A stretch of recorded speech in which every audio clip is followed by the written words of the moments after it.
Merci Jacqueline, et on a bien entendu le message, et Mathieu aussi, pour la continuité de l'action en commun, et l'action en commun que JSC a toujours eue. J'ai pas cité tout ce qu'on a fait au sein des années avec Chronique Associée par exemple, avec d'autres groupes, et notamment aujourd'hui donc avec Goaja, donc Nathalie, cette fameuse société savante, on va dire, qui fait qu'aujourd'hui tous les acteurs de la prise en charge des adolescents et jeunes adultes parlent d'une seule voix.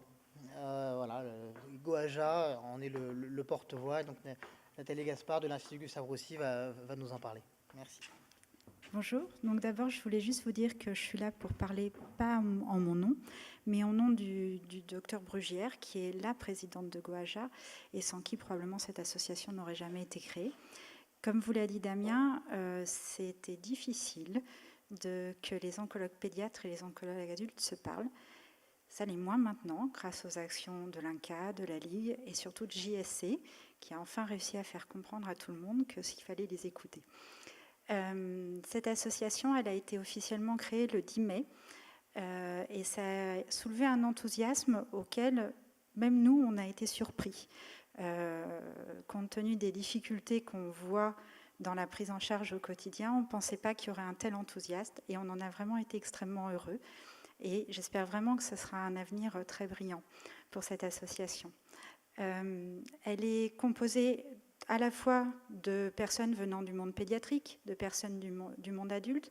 Quand je parle de personnes, c'est parce que ce n'est pas réservé aux docteurs.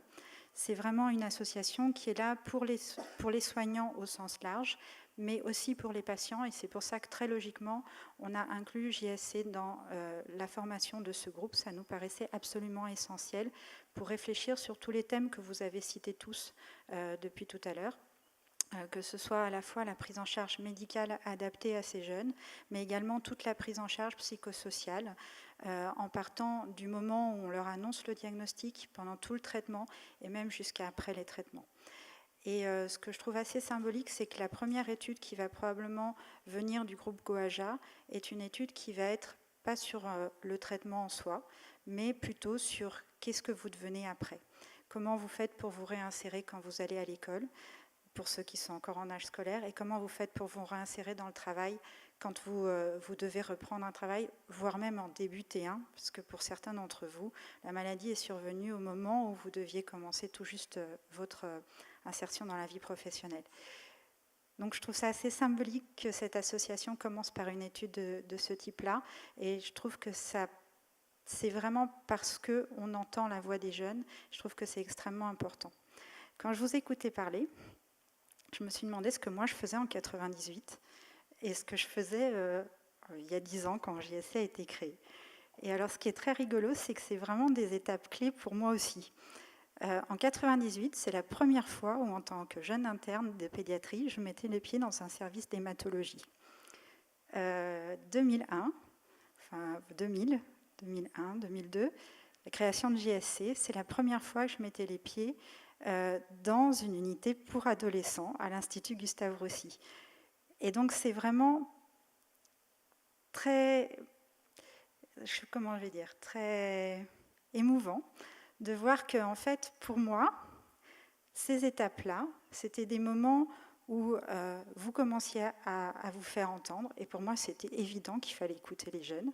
Je ne comprenais pas pourquoi ça surprenait tout le monde. En 2001, on commençait à créer l'unité adolescent de l'Institut Gustave Roussy. C'est à ce moment-là qu'on a créé la salle ado, etc. Et pour moi, ça me paraissait évident qu'il fallait qu'il y ait un espace pour eux.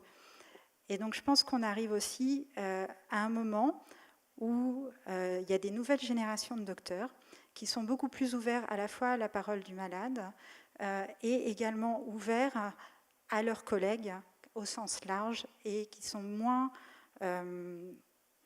restreints à des classes. Mais tout ça, ça ne serait jamais arrivé s'il n'y avait pas eu des pionniers comme le docteur Brugière ou comme d'autres médecins, à la fois en pédiatrie, à la fois en oncologie, qui pendant 10 ans ou plus se sont battus aux côtés de l'INCA, aux côtés de la Ligue, aux côtés de Jeunes Solidarité Cancer pour faire avancer les choses. Quand je suis venue ici, je me suis dit, moi, je n'ai pas vécu tout ça vraiment de la même façon qu'eux. Et donc, j'ai regardé ce que le docteur Brugière, elle racontait quand elle faisait ce genre de discours. Et dans ces diapos, elle met qu'en 2000, ils ont commencé à parler de la création d'une association, d'une société savante où il y aurait à la fois des oncologues pédiatres et des oncologues adultes pour s'occuper des adolescents et des jeunes adultes atteints de cancer. Et je me dis qu'il a quand même fallu 12 ans pour arriver à la création de cette association. Mais quand on voit l'enthousiasme que ça soulève, j'espère vraiment que ce sera une association qui sera vraiment très active. Et ce que vous ne verrez pas, parce que je vous avais préparé une diapo, c'était que ce que je souhaite, c'est que dans 10 ans, on soit là pour fêter les 20 ans de Jeunes Solidarité Cancer et les 10 ans de Goaja. Voilà, je vous remercie.